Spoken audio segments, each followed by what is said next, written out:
mà chưa cho môi admin bắt tractor vào mình bắt tractor cái muốn bắt tractor lên đợt ấy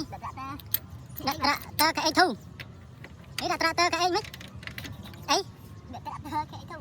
đợt tractor cái thu mình đợt tractor vào channel con đang tractor cái thu vào mà cha channel ăn qua mua channel luôn này du quá lại vào một và đó đi rồi trên cho chạy nhá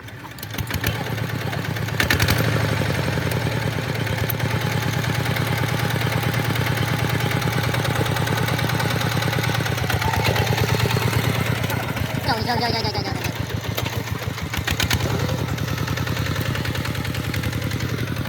bà một giấy bà rồi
hai ba